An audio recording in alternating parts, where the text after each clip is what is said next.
ગરુડ પુરાણમાં કહ્યું છે કે આત્મા શરીર છોડ્યાના 10 દિવસ સુધી પ્રત્યોનીમાં રહે છે,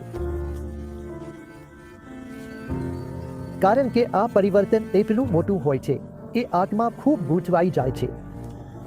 હવે જે શરીર હતું તે છૂટી ગયું છે. તે ફરી શરીરમાં જવા નથી ઈચ્છતું, કારણ કે શરીર હવે એક વિસર્જિત વસ્તુ લાગે છે.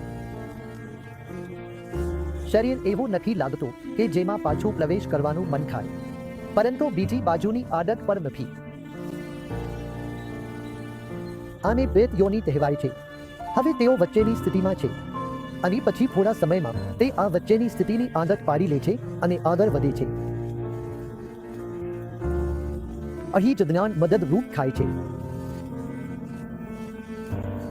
જ્યારે કોઈના પુત્ર હોય કે પુત્રી એમનો અવસાન થાય છે, ત્યારે પંડિતજી કહે છે, તમે શરીર નથી, મન નથી અને બુદ્ધિ પર નથી. આમાંથી આગળ વધો. પૃથ્વી તત્વને તેમના શરીરના પૃથ્વી તત્વમાં સમાવી દો. તેમના શરીરમાં રહેલું જળ જળમાં જ સમાઈ જવા દો. અગ્નિ તત્વમાં બધું જ ભસ્મીભૂત થવા દો. આ રીતે શરીરને ફરીથી પ્રકૃતિમાં વિલીન થઈ જવા દો. અત્યાર સુધી એ પકડી રાખ્યું છે આ હું છું, તો હવે ના, હું આ નથી તેવું રાખો. હું શું છું અને કોણ છું, આ અહેસાસ થવા લાગે છે. અને તેથી જ કહેવાયું છે કે ગાયની પૂંછડી પકડીને આત્મા વૈતરણી નદી પાર કરી છે.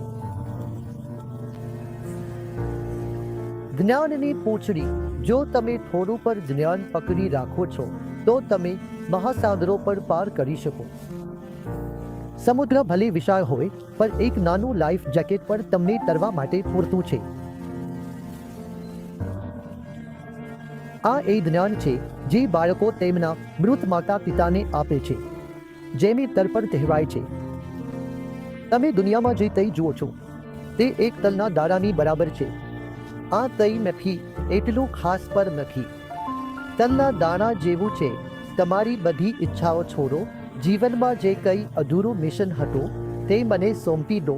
હું તેનું ધ્યાન રાખીશ. તમે સંતોષ પામો અને આગળ વધો. આ રીતે નજીકના પ્રિયજનોને, સગા સંબંધીઓને બધાને તર્પણ કરવું જોઈએ. તર્પણનો અર્થ છે સંતોષ પામવો અને આગળ વધવું. આ જે પ્રેત યોનિ કહેવાય છે, એમાંથી આત્મા પિતૃલોકમાં આગળ વધે છે.